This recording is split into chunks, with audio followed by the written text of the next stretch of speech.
Hello guys, welcome here. So education planet पर आप सबका स्वागत है। सो गाइज इस सीरीज में मैंने आपको पहले ही बताया था कि हर सैटरडे और संडे आपको यहाँ पर बहुत इंपॉर्टेंट पॉइंट्स यहाँ पर आपको मेरे साथ मिलेंगे। तो इसी को आज कैरी कर रही हूँ, human blood. So human blood को यदि हम बात कर रहे हैं ह्यूमन ब्लड की, तो इसको हम लोग ह्यूमन का पूरा सर्कुलेटरी सिस्टम के अंदर हम लोग इसका स्टडी करते हैं, जिसमें कि पूरी यदि हम सर्कुलेटरी सिस्टम को स्टडी करें तो it is a very wide topic. So इसको मैंने 4 पार्ट में डिवाइड कर दिया है। इसमें नंबर 1 आज हम लोग स्टार्ट कर रहे हैं ह्यूमन ब्लड। इसके बाद हम लोग लेंगे इसमें ब्लड ग्रुप्स, जिस पर से क्वेश्चंस आते हैं। थर्ड टॉपिक हमारा होगा ह्यूमन हार्ट और फोर्थ होगा function of the blood circulatory system and the heart. तो इसको हम लोग 4 टॉपिक में जब पढ़ेंगे तो आपके पास पूरी तरह से जो हमारा सर्कुलेटरी सिस्टम है पूरा कवर हो जाएगा, और आपको ये 4 पार्ट में उससे रिलेटेड जो इंपॉर्टेंट पॉइंट्स हैं, साथ में एमसीक्यूज हैं, वो भी आपको यहाँ पर मिलते रहेंगे। तो स्टार्ट करने से पहले सबसे पहले तो आपने यदि अभी तक मेरे चैनल को सब्सक्राइब नहीं किया हो तो सबसे पहले आप इसे सब्सक्राइब करके रखिए विद बेल आइकन, ताकि हर सैटरडे और संडे आपको यहाँ पर जो भी क्लास मिले तो उसका आपको पूरा पूरा नोटिफिकेशन आपके पास आ सके। दूसरा, क्लास को जल्दी से लाइक कर दीजिए अपने फ्रेंड्स के साथ, अपने सभी लोगों के साथ इसको मैक्सिमम शेयर कीजिए ताकि बहुत ज़्यादा से ज़्यादा लोग इसके साथ जुड़ सके। तीसरी इंपॉर्टेंट बात, यदि आपको इस क्लास का पीडीएफ चाहिए है तो आप मेरे टेलीग्राम लिंक को, जिसका मैंने यहाँ पे आपको लिंक मेंशन किया है, आप इसे ज्वाइन भी कर सकते हैं। तो यहाँ पर आपको इसका पीडीएफ भी मिल जाएगा, और साथ में यदि टॉपिक रिलेटेड कोई भी क्वेरी होती है वो भी आपकी यहाँ पर सॉर्ट आउट हो जाएगी। तो चलिए गाइस, जल्दी से चैनल को सब्सक्राइब एंड लाइक कर दीजिए। फिर स्टार्ट करते हैं ह्यूमन ब्लड। तो सबसे पहले यदि हम ब्लड की बात करें तो it is the one of the most important component of the life. हमारे पूरे शरीर को पूरे संचरित करने के लिए जो ब्लड है हमारा बहुत वाइटल रोल प्ले करता है हमारी पूरी बॉडी में। रेड इन कलर होता है, तो रेड इन कलर इसलिए होता है क्योंकि इसमें एक रेस्पिरेटरी पिगमेंट पाया जाता है जिसका नाम है हीमोग्लोबिन। इसी की वजह से जो हमारा ब्लड है उसका जो कलर है वो रेड होता है।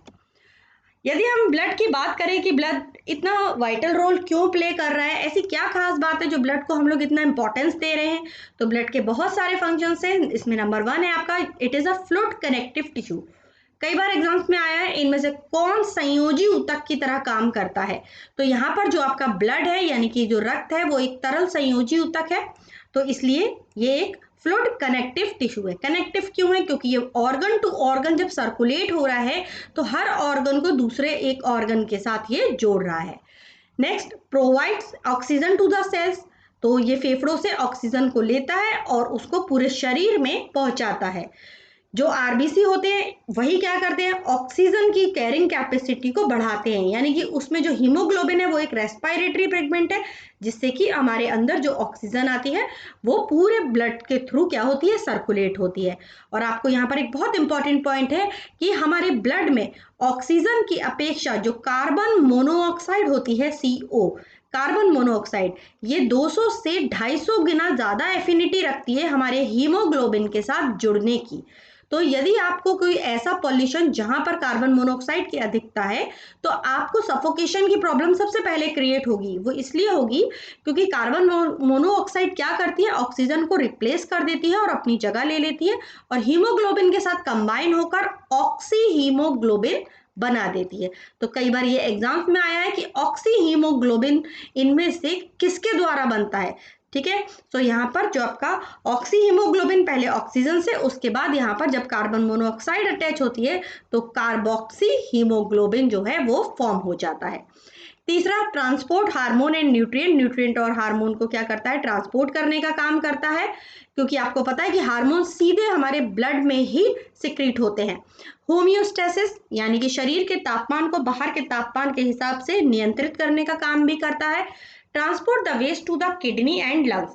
और आपका जो यकृत है, ठीक है, उससे जो अपशिष्ट है, जो वेस्ट है, उस यानी यूरिया, उसको लेकर आपके किडनी तक ले जाता है और वहां से यूरिन फॉर्मेशन के थ्रू बॉडी से बाहर निकाल दिया जाता है। Protection of the blood body against pathogen.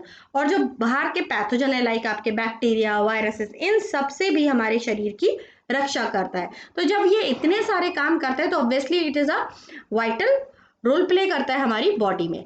Next बात करते हैं कि ब्लड के कंपोनेंट क्या होते हैं। तो आपके जो ब्लड है उसके मेन 4 कंपोनेंट है। पहला आपका प्लाज्मा, दूसरा आपका लाल रक्त कणिकाएं यानी आरबीसी, तीसरा श्वेत रक्त कणिकाएं जिन्हें हम लोग डब्ल्यूबीसी कहते हैं या वाइट ब्लड कार्पोसिल्स, और चौथा आपका बिंबाणु यानी कि प्लेटलेट्स। तो ये मिलकर बनाती हैं आपके पूरे ब्लड को। तो सबसे पहले बात करते हैं कि प्लाज्मा क्या है। बहुत से लोग कंफ्यूज रहते हैं कि प्लाज्मा और सीरम इनमें क्या डिफरेंस है। तो पहले हम लोग पढ़ते हैं कि प्लाज्मा क्या है। तो प्लाज्मा एक चिपचिपा, क्लियर, स्टिकी टाइप का एक येलोइश कलर का लिक्विड होता है, जिसके अंदर क्या है, आपका ग्लूकोज है, हार्मोन है, कार्बन डाइऑक्साइड है और ब्लड सेल होती है।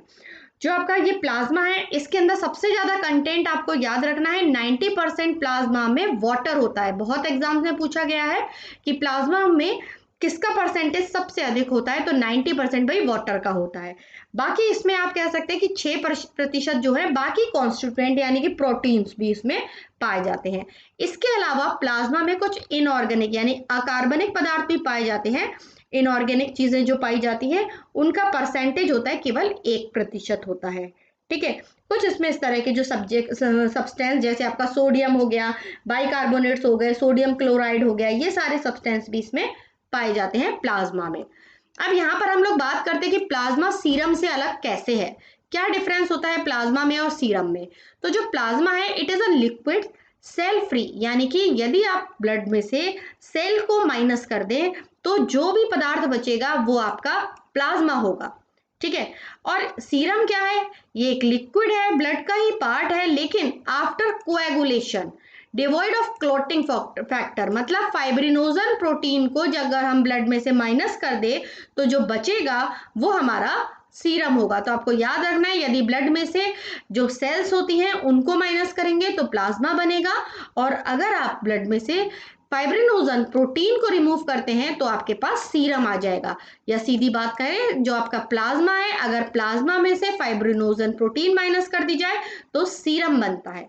तो कई हमारे ऐसे जैव रासायनिक जो टेस्ट होते हैं, जैसे आपका ग्लूकोज का टेस्ट है, एल्बुमिन है, प्रोटीन है, ठीक है, कोलेस्ट्रॉल टेस्ट है, ये हमारे डायरेक्ट ब्लड पर ना होकर हमारे सीरम पर होते हैं। तो याद रखेंगे आप कि सीरम बायोकेमिकल टेस्ट के लिए काम आता है।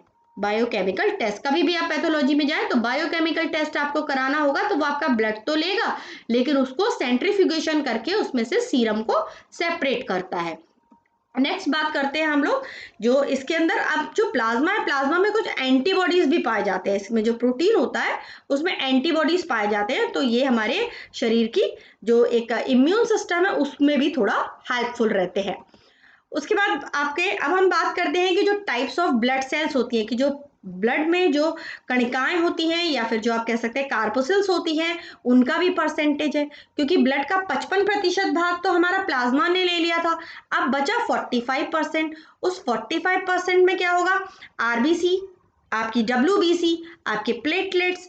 तो जो आपकी आरबीसी होती है इन्हें साइंटिफिकली हम लोग एरिथ्रोसाइट के नाम से जानते हैं, आपको साइंटिफिक वर्ड याद रखना होगा, एग्जाम्स में पूछा जाता है। डब्ल्यूबीसी को हम लोग ल्यूकोसाइट कहते हैं और प्लेटलेट को थ्रोम्बोसाइट या हिंदी में बिंबाणु कह के इनको बताते हैं। सो यदि हम अगर हम अपने आरबीसी की बात करते हैं यानी कि एरिथ्रोसाइट की बात कर रहे हैं, तो हमारी जो एरिथ्रोसाइट्स होती हैं ये आपकी मेनली ऑक्सीजन और कार्बन डाइऑक्साइड के एक्सचेंज का काम करती है। तो याद रखेंगे जो आरबीसी होती हैं वो ऑक्सीजन और कार्बन डाइऑक्साइड के एक्सचेंज का काम करती हैं। जो आपकी डब्ल्यूबीसी होती है ये फाइट अगेंस्ट इन्फेक्शन, यानी कि किसी भी तरह की एलर्जी, किसी भी तरह के इन्फेक्शन, वायरस का हो, बैक्टीरियल हो, उनसे हम लड़कर हमारे बॉडी की प्रतिरक्षा तंत्र बनाती हैं। और तीसरी होती है आपकी प्लेटलेट, जिन्हें हम लोग थ्रोम्बोसाइट के नाम से जानते हैं, हिंदी में बिंबाणु कहते हैं। ये आपके ब्लड को क्लॉट होने से यानी कि रक्त का थक्का जमने के लिए रिस्पॉन्सिबल होती हैं। अब हम लोग इनकी एक डिटेल स्टडी लेते हैं कि जो आरबीसी है सबसे पहले तो ये बाइकॉनकेव होती हैं, 40 से 45% होती हैं वॉल्यूम में। मेनली सबसे इंपॉर्टेंट बात है ये जनरेट कहाँ होती है, तो ये जनरेट होती हैं आपकी बोन मैरो में। मैक्सिमम एग्जाम से पूछा गया है कि ये कहाँ जनरेट होती हैं, ये हमारे बोन मैरो। बोन मैरो का मतलब होता है अस्थि मज्जा। अस्थि मज्जा में भी कैसे, यानी कि आपको पता होना चाहिए ये हर 1 घंटे में करीब 4 से 5 बिलियन आरबीसी अस्थि मज्जा में फॉर्म होती है।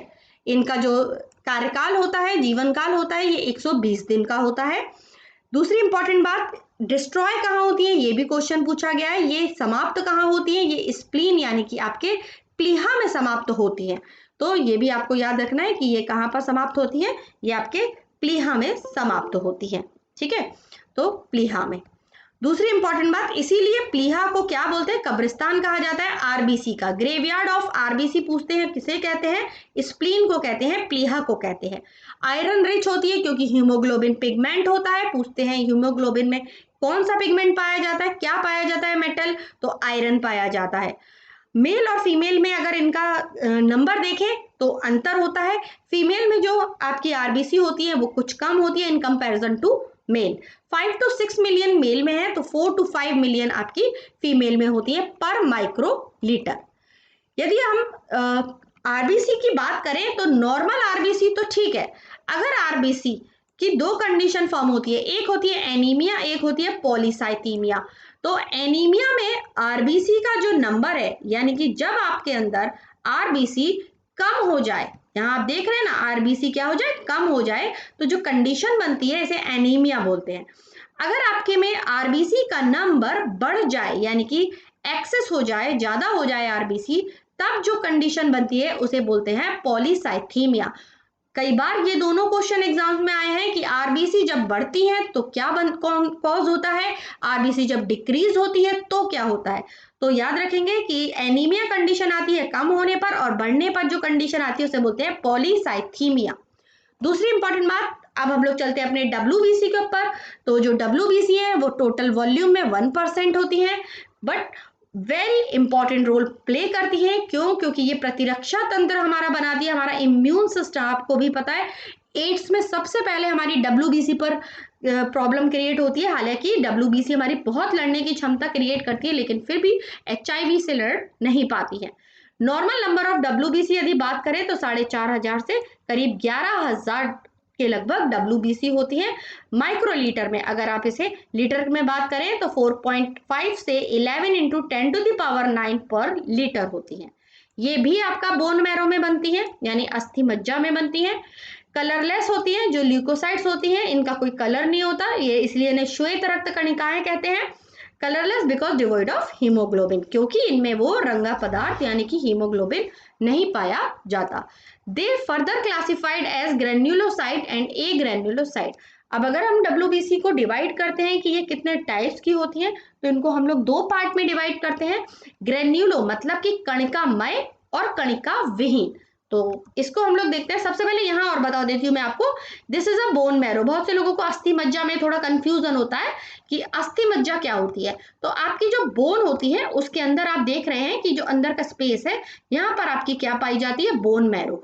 यहीं पर निर्माण होता है किसका, डब्ल्यूबीसी का भी हो रहा है, यहाँ पर प्लेटलेट भी होती है, और आरबीसी का भी प्रोडक्शन यहीं पर होता है अस्थि मज्जा में। ठीक है, यानी कि आपकी डब्ल्यूबीसी में। ठीक है, तो अस्थि मज्जा बहुत इंपॉर्टेंट है। अब यहाँ पर बात करते हैं डब्ल्यूबीसी की। तो डब्ल्यूबीसी दो तरह की अभी मैंने आपको बताया, एक होती है ग्रेन्युलोसाइट और दूसरी होती है कणिका रहित यानी ए ग्रेन्युलोसाइट। अब क्या मतलब क्या है इन चीज का, तो देखिए, जिन डब्ल्यूबीसी के साइटोप्लाज्म में, साइटोप्लाज्म का मतलब होता है कोशाद्रव्य में, न्यूक्लियस पाया जाता है। ठीक है, या सॉरी न्यूक्लियस, या आप कह सकते हैं मेनली थोड़ा सा क्रिस्टलाइन होता है, यानी कि क्रिस्टल होते हैं या ग्रेन्यूल पाए जाते हैं, उनको बोला जाता है कणिकामय। और जिनके जो साइटोप्लाज्म होता है वो ग्रेन्युलर नहीं होता या दानेदार नहीं होता है, जिसमें क्रिस्टल नहीं होते हैं, उनको बोलते हैं कणिका रहित। तो ग्रेन्युलोसाइट और ए ग्रेन्युलोसाइट यानी कणिकामय और कणिका रहित के आधार पर डब्ल्यूबीसी को भी डिवाइड करते हैं निम्नलिखित। अगर हम ए ग्रेन्युलोसाइट की बात करें यानी कणिका विहीन की बात करें, तो डब्ल्यूबीसी दो तरह की होती है, मोनोसाइट और लिम्फोसाइट। और अगर हम जिनमें कणिकामय होता है यानी ग्रेन्युलर वाली होती है, तीन तरह की, बेसोफिल, न्यूट्रोफिल, इओसिनोफिल। अब आप अगर परसेंटेज को इसमें देख रहे हैं तो 60 से 70% न्यूट्रोफिल होती है सबसे ज्यादा। कई बार एग्जाम्स में आया है कि कौन सी डब्ल्यूबीसी का नंबर सबसे ज्यादा होता है, तो आपकी जो न्यूट्रोफिल होती है वो 60 से 70% होती है मैक्सिमम। और अगर सबसे कम की बात करेंगे आप, तो यहाँ पर बेसोफिल सबसे कम होती है। अब बात कर रहे हैं सबसे बड़े साइज में कौन सी होती है, तो अगर आप पिक्चर को भी देख रहे होंगे तो भी आपको ये देखिए मोनोसाइट आपको सबसे बड़ी लगती है। मोनो मतलब वैसे एक है, हाँ, लेकिन याद रखना मोनो का मतलब होता है लार्जेस्ट। यहाँ पर लार्जेस्ट है, सबसे बड़ी। अगर आपसे पूछे WBC कौन सी है, तो जो मोनोसाइट होती है ये लार्जेस्ट होती है। एंटीबॉडी का निर्माण कौन सी करती है, तो ये जो आपको लिम्फोसाइट दिख रही है ये एंटीबॉडी का निर्माण करती है। ये इसी तरह के गाइस क्वेश्चन आते हैं जो आपके एग्जाम्स में, हर तरह के एग्जाम्स के लिए, not only for RRB NTPC, आप चाहे SSC दे लें, चाहे आप IAS दे दे, PCS दे दे, आपके जो सिविल एग्जाम्स हैं, साथ में आपके अदर जो स्टेट लेवल एग्जाम है, आपके जो सेंट्रल लेवल एग्जाम है, इन सब के लिए जहां पर आपका बायोलॉजी आता है तो सर्कुलेटरी सिस्टम में इस तरह के क्वेश्चंस पूछे जाते हैं। सो यही चीज मैंने आपको यहाँ टेक्स्ट में दिया है कि बेसोफिल जो है वो करीब 5% होती है। ये संक्रमण के समय अलार्म का काम करती हैं। क्यों? क्योंकि इसमें एक हिस्टामिन नामक एक रसायन होता है, उसका स्राव होता है जो एलर्जी रोगों का सूचक है। मतलब आपको एलर्जी होना, तो एक तरह से अगर आपको किसी चीज से एलर्जी हो रही है तो वो अच्छी बात है, वो आपकी प्रतिरक्षा क्रिया को बता रही है कि यानी कि अब आपके लिए ये चीज ठीक नहीं है। दूसरा होता है इओसिनोफिल, ये आपकी 3% होती है। ये आपकी परजीवियों को मारने, कैंसर कोशिकाओं को नष्ट करने, इनमें काम आती है। न्यूट्रोफिल, ये आपकी 67, वही 70% के लगभग होती है। बैक्टीरिया और कवक आदि को मारकर पचाने का काम करती है। इनकी संख्या सबसे ज्यादा भी होती है। संक्रमण हमलों की स्थिति में ये रक्षा की पहली पंक्ति है। तो याद रखिए, आपको जैसे ही कोई इन्फेक्शन होता है तो WBC में सबसे पहले एक्टिव होती हैं आपकी न्यूट्रोफिल्स। आप देखते हैं जो कणिका विहीन होती हैं वो होती हैं दो, जैसे लिम्फोसाइट और मोनोसाइट। जो लिम्फोसाइट है इसका वर्क पूछते हैं। एंटीबॉडी का निर्माण कौन सी WBC करती है, तो एंटीबॉडी का निर्माण हमारी लिम्फोसाइट करती है जो कि 25% होती है। मोनोसाइट सबसे छोटी होती है, अगर वैसे कहें मोनो, ठीक है, लेकिन साइज की बात करें तो वो सबसे बड़ी होती है, ठीक है, 1.5% होती है ब्लड का, और जीवाणुओं को नष्ट करने यानी कि जर्म्स को किल करने के का एक इंपॉर्टेंट रोल प्ले करती है। अब यहाँ पर हम कुछ डिसऑर्डर की बात कर रहे हैं कि ल्यूकोसाइट यानी WBC जो है उसका नंबर कम ज्यादा कुछ हो जाए तो क्या होगा। तो यहाँ पर आपको 3 कंडीशन दिख रही है। पहली है ल्यूकोसाइटोसिस, दूसरा है ल्यूकोपीनिया, तीसरा है ल्यूकेमिया। एग्जाम्स में अगर कोई क्वेश्चन WBC से आया तो ये बिल्कुल 101% इस तरह से क्वेश्चंस बना है कि ल्यूकोसाइटोसिस में क्या है। तो WBC जब एबनॉर्मली हाई हो जाए, यानी जब WBC का नंबर ज्यादा हो जाए, 11,000 सेल्स पर मिली क्यूब हो जाए, तब आप इसे बोलेंगे कि ल्यूकोसाइटोसिस। सीधी बात कहें तो WBC का नंबर बढ़ना ल्यूकोसाइटोसिस। यहाँ पर है ल्यूकोपीनिया, तो जब WBC डिक्रीज हो जाती है बिलो 4,800, 4800 से गिर जाती है नीचे, तो इसे ल्यूकोपीनिया कहते हैं।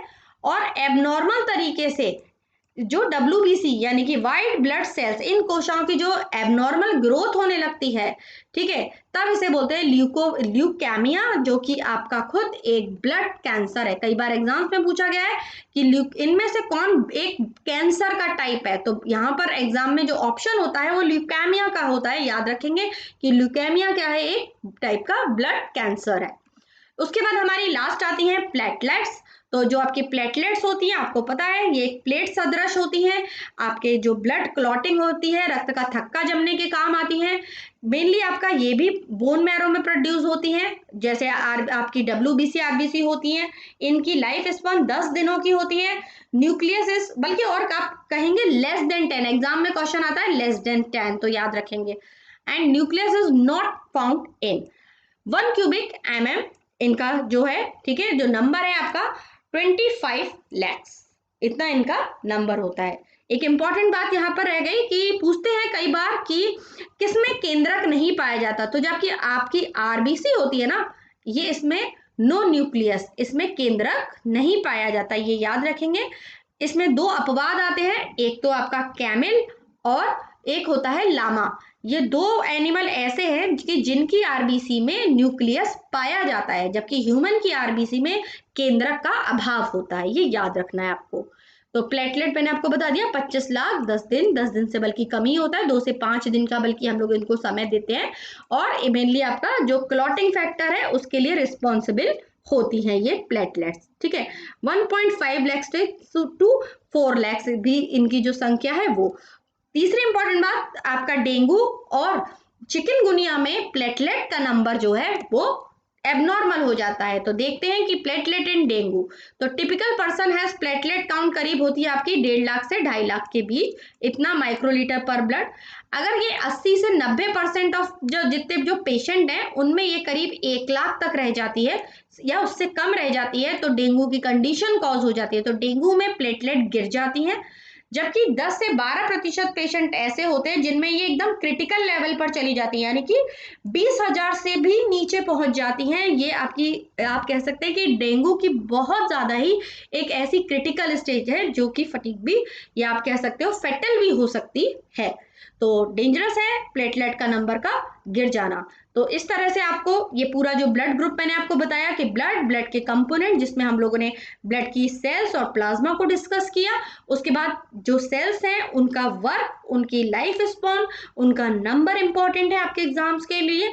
तीसरी इंपॉर्टेंट बात, इनसे रिलेटेड जो डिसऑर्डर है, इनकी कमी, प्लेटलेट का बढ़ना, प्लेटलेट का घटना, आरबीसी का बढ़ना, आरबीसी का घटना हमारी बॉडी में क्या प्रॉब्लम क्रिएट करता है, इसको हमने यहाँ पर डिस्कस किया। आई थिंक आपको इतनी चीजें यहाँ पर समझ में आ गई होंगी। तो अब हम लोग इसका यहाँ पर मैंने कुछ रिलेटेड एमसीक्यूज रखे हैं, कुछ 10 एमसीक्यूज हैं इस टॉपिक पर बेस, उसको करते हैं ताकि आपके लिए एक प्रैक्टिस हो जाए कि आपको इस पोर्शन से किस तरह के क्वेश्चन एग्जाम्स में मिलेंगे। इसके लिटरेचर पर आपको कोई भी डाउट हो तो आप मेरे टेलीग्राम पर मुझे डिस्कस कर सकते हैं। चलिए, question number 1, the blood corpuscles are of dash type. आपको बताना है जो रक्तवाहिकाएं होती हैं या जो कोशिकाएं होती हैं ये कितने तरह की होती हैं। यहाँ पर राइट आंसर है 3 तरह की, अभी हम लोगों ने पढ़ा। आपका आरबीसी पहला, दूसरा डब्ल्यूबीसी और तीसरा आपका प्लेटलेट्स। तो ये आपकी क्या होती है, 3 तरह की कोशिकाएं होती है या कणिकाएं, इन इंग्लिश में हम लोग कार्पोसिल्स के नाम से जानते हैं। Next, blood is stain with dash stain. आपको बताना है जो रक्त है उसको जब स्टेन करते हैं तो वो किसके साथ स्टेन होता है। स्टेन मतलब हम उसको डिटेक्शन करने के लिए मिथाइलिन ब्लू का इस्तेमाल करते हैं, सैफरेनिन का इस्तेमाल करते हैं, लेशमान स्टेन का करते हैं या कार्बोल फुशाइन का करते हैं। यहाँ पर आप याद रखेंगे ब्लड को कभी भी स्टेन करना उसका स्मीयर बना के, तो हम लोग लेशमान स्टेन का यूज करते हैं। तो जो आपका जो लेशमान स्टेन है इसी के द्वारा ब्लड का स्मीयर, स्पेशली डब्ल्यूबीसी का डिटेक्शन इसके द्वारा ही किया जाता है। तो एक इंपॉर्टेंट पॉइंट है, कई बार एग्जाम में पूछा गया है। ठीक है, चलिए नेक्स्ट क्वेश्चन की तरफ बढ़ते हैं। The process of formation of blood corpuscles, जो ब्लड सेल्स होती हैं इनके बनने के जो प्रोसेस है उसको, प्रक्रिया को क्या कहते हैं। हीमोलाइसिस, हीमोजॉइन, हीमोपोइसिस या हीमोटर। राइट आंसर है ब्लड सेल्स के बनने की प्रक्रिया को हीमोपोइसिस से हम लोग समझते हैं, उस प्रोसेस को बोलते हैं पोइसिस। याद रखेंगे हमेशा पोइसिस वर्ड किसी चीज को बनाता है और लाइसिस वर्ड का मतलब होता है कि किसी चीज का टूटना। ठीक है, किसी चीज का टूटना, जैसे फोटोलिसिस, फोटॉन्स का एच न्यू, फोटॉन्स का ब्रेक होना, फोटोलिसिस। ठीक है, फोटोसिंथेसिस, सिंथेसिस वर्ड आ रहा है इसका मतलब वो बन रहा है ना, तो पोइसिस वर्ड आएगा यहाँ पर। आपको बताना है ग्रेवयार्ड ऑफ आरबीसी किसको कहा जाता है, आरबीसी का कब्रिस्तान किसको कहते हैं। बिल्कुल सही है, यहाँ पर स्प्लीन, यानी कि आपका जो प्लीहा होता है इसी को आरबीसी का जो कब्रिस्तान कहा जाता है। Next question, which leukocyte release the heparin and histamine in blood. कौन सी ल्यूकोसाइट ऐसी होती है जो रक्त में हेपेरिन और हिस्टामिन को रिलीज करती हैं। न्यूट्रोफिल, बेसोफिल, इओसिनोफिल या फिर मोनोसाइट। यहाँ पर राइट आंसर है बेसोफिल। जो बेसोफिल्स होती हैं यही क्या करती हैं, हेपेरिन और हिस्टामिन को सिक्रीट करने का काम करती हैं ब्लड में। Question number 6, which blood cell secrete antibody. इनमें से कौन सी रक्त कोशिकाएं हैं जो एंटीबॉडी का स्राव करती हैं। इओसिनोफिल, मोनोसाइट, लिम्फोसाइट या न्यूट्रोफिल। तो याद रखेंगे एंटीबॉडी का जो निर्माण करती हैं वो लिम्फोसाइट करती हैं। मोस्ट इंपॉर्टेंट है, बहुत एग्जाम्स में आया है कि इनमें से कौन एंटीबॉडी बनाता है, तो जो डब्ल्यूबीसी की 5 में से लिम्फोसाइट होती है ये एंटीबॉडी का निर्माण करती है। Vitamin essential for blood clotting. रक्त के थक्का जमने के लिए कौन सा विटामिन आवश्यक है। Vitamin K, vitamin A, vitamin B, vitamin C. Right answer है विटामिन के रिस्पॉन्सिबल है। नेक्स्ट, हीमोग्लोबिन क्या है, एक रिप्रोडक्टिव पिगमेंट है, रेस्पिरेटरी पिगमेंट है, कोई कार्बोहाइड्रेट का टाइप है या फिर कोई फैट है। तो याद रखना है आपको कि जो हीमोग्लोबिन होता है ये रेस्पिरेटरी पिगमेंट है, ऑक्सीजन कंटेनिंग, इसीलिए ये आरबीसी, ठीक है, आरबीसी जो होती है ये ऑक्सीजन कैरिंग कैपेसिटी रखती हैं और इसमें आयरन मेटल पाया जाता है। Red blood cells is carried out by, आपको बताना है रेड जो ब्लड सेल्स होती है आरबीसी की जो काउंटिंग होती है हम किस इंस्ट्रूमेंट से करते हैं, इलेक्ट्रोग्राम, स्फिग्नोमैनोमीटर, हीमोग्लोबिनोमीटर या हीमोसाइटोमीटर। यहाँ पर राइट आंसर है हीमोसाइटोमीटर से ही हम लोग आरबीसी का काउंट करते हैं। लास्ट क्वेश्चन है ratio of WBC and RBC, आपको बताना है डब्ल्यूबीसी और आरबीसी का क्या अनुपात होता है। यहाँ जो राइट आंसर है वो है ऑप्शन नंबर बी, 1:600, यानी हर 600 आरबीसी पर एक डब्ल्यूबीसी यहाँ पर होती है। इसका मतलब है आरबीसी का नंबर सबसे ज्यादा है हमारे में और डब्ल्यूबीसी का नंबर यहाँ पर कम है। सो गाइज ये आपके कुछ एमसीक्यू सेक्शन था जो आपको समझ में आया होगा। कोई क्वेरी होती है तो आप मुझे मेरे टेलीग्राम पर डिस्कस कर सकते हैं।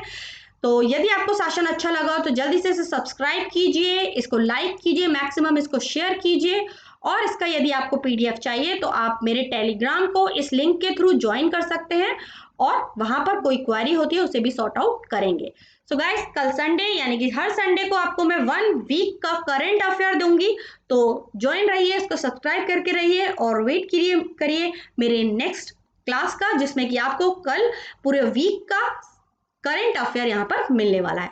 So thanks for watching me, thank you guys.